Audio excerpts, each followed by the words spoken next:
Hujambo mpendwa mtazamaji wa BG Online TV, popote pale ambako unaendelea kutufuata kwa wakati huu. Tunakaribisha kwa moyo mkunjufu kufuata habari zetu za asubuhi ya leo, ikiwa ni tarehe 24 Juni 2025.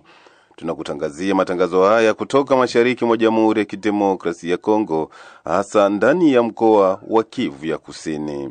Tunaendelea kukuthamini kwa kubaki kwenye chaneli yetu ili kupata habari na vipindi ambavyo vinakujia kila saa na dakika. Asubuhi hii tunakukaribisha kufuata habari zetu kwa siku ya leo. Miongoni mwa habari ambazo tumekuandalia katika siku ya leo, tutaanza na habari za huko Baraka. Uongozi wa SNPCC tawi la mji wa Baraka umetoa mwangaza na hatima ya mzalendo mmoja wa kundi hilo aliyemuua kijana wa miaka 15 katika kijiji cha Kafulo, sekta ya Mutambala, tarafani Fizi, tukio ambalo limejitokeza Ijumaa ya tarehe 20 Juni 2025. Akizungumza nasi, kamanda wa wazalendo kundi la SNPCC tawi la mji wa Baraka, Bwana Chalumba Leonard, amesema kuwa mwanajeshi aliendesha kitendo hicho cha mauaji kwa kijana huyo asiye na hatia kwa sasa anapatikana kwenye mikono ya jeshi la taifa FARDC katika maeneo yale ili kusubiri sheria itende kazi yake. Chalumba anaeleza yafuatayo. Unajua kama ile mambo ilipitika na tuliwahi kushika ule mhalifu, na kwa muda huu anapatikana ku auditora, ndio kwenye iko kesi yake. Anapaswa kufungiwa kwenda mpaka Uvira sababu ndio kwenye kuwa prison central. Tuliona jamaa ya marehemu ilifika, ilianguka hapa kabisa, ikasema banapenda pendekezo yabo, balikuwa banapenda yeye mhalifu na yeye tumuue. Sisi tukaogopa sababu ile amri ya tuko nayo, tuko na amri tu, mtu akifanya kitendo kibaya ya uhalifu tunapaswa tumufunge, tumupeleke jela. Labda kwa upande wenu, kwa kuwa ukiangalia vitendo kama na hivi inakuwa kama vile vinajirudia, nyinyi kama vile uongozi, nini ambacho mna kama vile mesure preventive ya kufanya ili wale ambao watakuwa natekeleza vitendo hivyo waweze kuogopa kutokana wenda labda hatua moja ambao mtakwenda kuitoa? Kila mpango ni mpango ya serikali. Serikali ya mzee Laurent Désiré Kabila ilikuwa na mpango, mtu yeyote akishauana bana mupiga na yeye risasi. Lakini kwa sasa serikali ya sasa ni mtu kuuana bana mupeleka jela, na ile ndio yenyewe tutaweza kufuatilia. Tunaweza kuwatuliza tu kwa kufungwa. Kabla tutajelekeza huko Mboko kuliolia milio ya risasi, wacha tuangazie kwanza na huko Uvira. Hali ya usalama imezorota kwa muda kwenye eneo la mpaka kati ya Kongo na Burundi baada ya purukushani ya kufyatulianaji wa risasi kati ya jeshi la taifa FARDC dhidi ya baadhi ya vikosi vya wazalendo siku ya kwanza ya tarehe 23 Juni ndani ya mji wa Uvira. Kwa jambo hilo, notable Andre Biadunia amelaani vikali kitendo hicho. Mwenzetu Sudi wa Sudi Valente na ripoti kamili.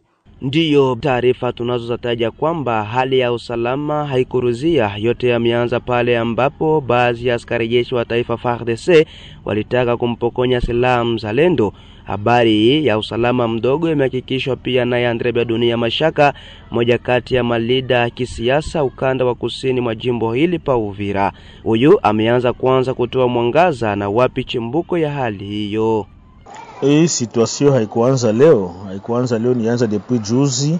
Kulikuwa probleme ya tracasserie yenye ilikuwa constaté na ma services de sécurité notamment FARDC, parce que c'est vrai tuko tunalouer ma effort ambayo wazalendo walifanya à tous les niveaux, que ça soit Fizi ou Uvira.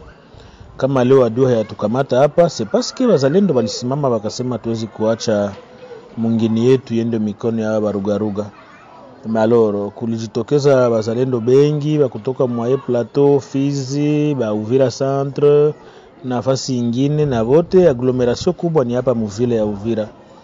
Loro ilikuja kuonekana kwamba ku niveau ya frontiere ya Kavimvira na ku niveau ya port ya Kalundu kuna kwa tracasserie yenye iko nafanyika de la part ya bakuwa bamoya wazalendo, parce que wako na facilité kupitisha ma marchandises zimoja bila kuzidedouaner.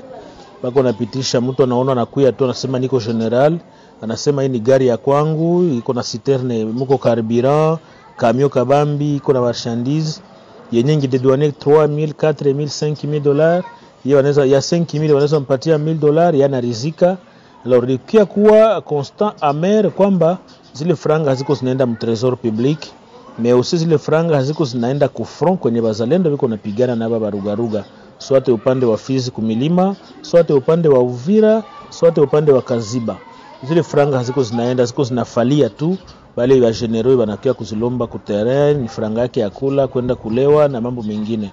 Hata hivyo, licha ya makubaliano yaliyochukuliwa na vitengo husika, baadhi ya vinara wa wazalendo wameonyesha kutokuwa tayari kwa hatua hiyo iliyochukuliwa. Ikabidi tufanye reunion na commandement ya secteur na feke na ma service public yenye na evre kuma frontiere, kubambia kwanza huko tumalize hii trakaseri, inabidi kufranga ambazo mtakuwa mnazipata ukwe kunatoka 40% yenye tasutendele bazalendo. Mais après ça, bon, ilikia kuonekana kwamba wamoja wa wazalendo ba generaux wa moya bakupendezwa na ile, paske ile franga ilikuwa inaanza kuwa kanalize fasi moya, kisha nauza bunga inaenda ku front à travers ma différentes coordinations, différents groupes ya wazalendo.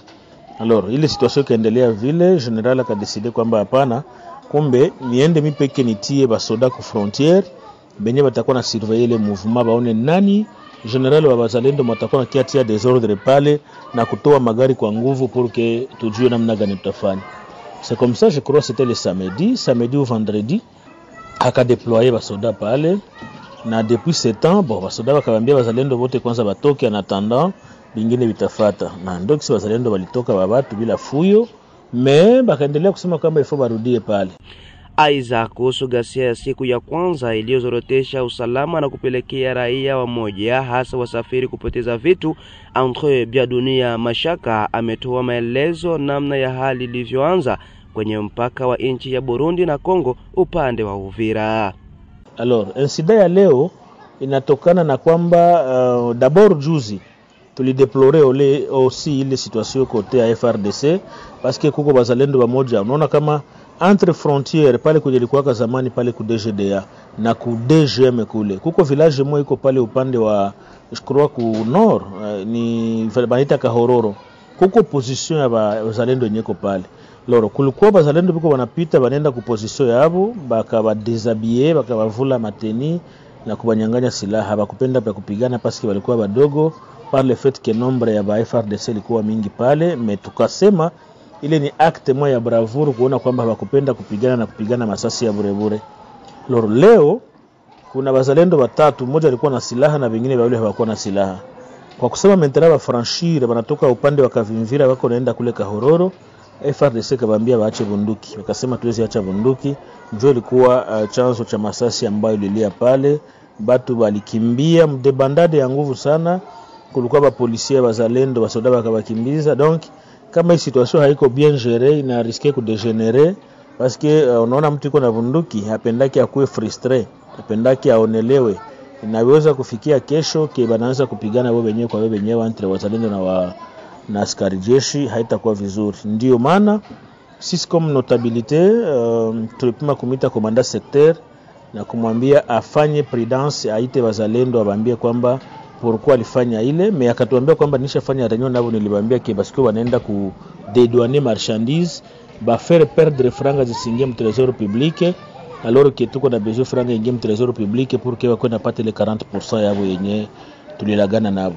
Ndio situation ambayo ilifanyika leo, mais hakuna maafa, tunaweza tutabingilia kati pour que ile situation ipate kuisha.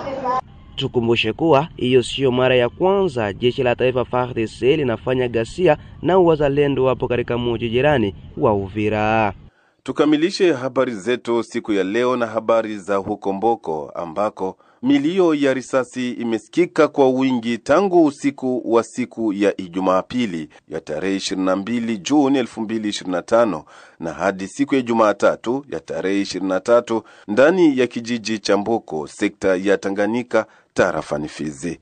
Kwa mujibu wa habari tunazo ni kwamba vikosi vya wazalendo ndivyo vilianza kurusha risasi hizo kwa sababu tofauti ambazo duru zetu za habari zilitaja hivyo. Baadhi ya taarifa zaeleza kuwa risasi hizo zilikuwa za kumuinda mkuu wa sekta ya Tanganyika, Bwana Jedeo, ambaye kwa mujibu wa habari tunazo ni kwamba aliweza kuchafua vikosi vya wazalendo vinavyopatikana katika maeneo hayo.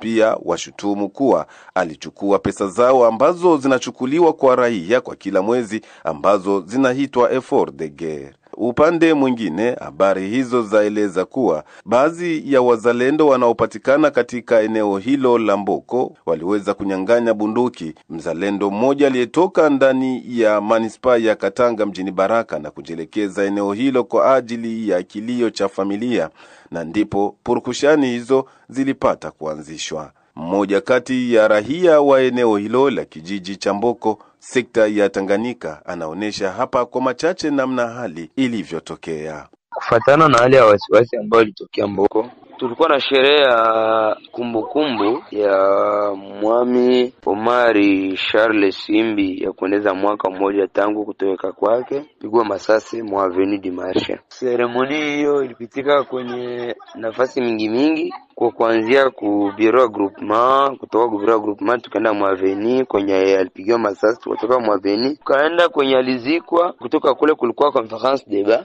après conference débat kulikuwa cocktail. Baada ya hayo mambo ambayo nimetaja hapo, kukuja kujitokeza hali ya sitofahamu kati ya kijana mmoja kutoka Baraka, precisement Katanga, mzalendo tena motari ambao alikuwa akileta dada mmoja kutokea kule ambaye alikuwa ni mama wake wa kazi, yani merbosi wake. Huyo kijana alikuwa yuko na pikipiki, akaja akasema kama mimi ni mzalendo ila kwa sasa niko kama mfanyakazi, niko peleka bodaboda. Baadaye ule kijana wakati mama yake wa kazi akamtuma kwenye Avenue du Marché inaitwa Avenue Sa Majesté Mwami Charles Simbi Omar kwenda kununua pampers za watoto. Kipindi alienda wenzake wazalendo wakamshika kule, wakamnyang'anya simu 2, wakamnyang'anya na franga za Kongo 1013. Kijana akatulia, akaja na wale wazalendo wengine na kuambia twende kwenye nimeacha pikipiki yangu na nimjuze mama yangu wa kazi kama nimenyang'anywa vitu fulani. Basi wakaja wakafika hotel Simbi. Mimi nilifika kwa hotel Simbi, kijana akawaambia injo pikipiki yangu kwa kuonesha wale wazalendo wawili. Kipindi alionyesha pikipiki yake, wale wazalendo wakaleta vurugu. Basi kulikuwa ka evaluation na komite ya protokole ile activité ya commémoration ya Mwami Sa Majesté Charles Omar Simbi. Wakaanza intervenir kwa kumbele kijana, wewe utabaki humu, wazalendo waende, tutaonana mzee wao kama vile mkuu wao kesho asubuhi ili tuliwe namna gani ya kukutetelea. Na yule mzalendo wakati alienda akaenda interprete message mubaya kwa mkubwa wake, na ndio kawa chanzo ya masase kwanza pigwa. Kipindi alikuja mkubwa wake alikuja, sipendi kutaja jina lake na sitajitambulisha, ikabidi mkubwa wake wakaja na wengine wazalendo na kwanza piga masasi kuanzia saa 3 za usiku, saa 4 zinakosa hadi asubuhi ya saa 2, saa 3 inakosa. Ila kwa kufuatilia habari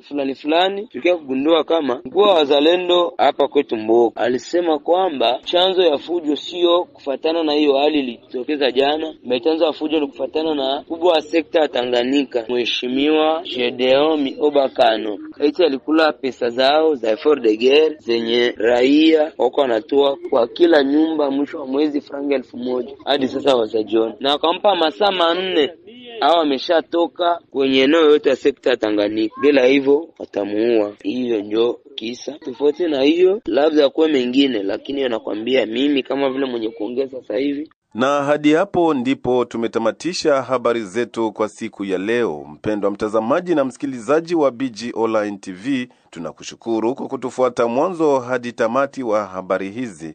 Tunakusihi usikose kusubscribe kwenye channel yetu, kama bado kujiunga. Mara tena usisahau kushare, kulike na kucomment.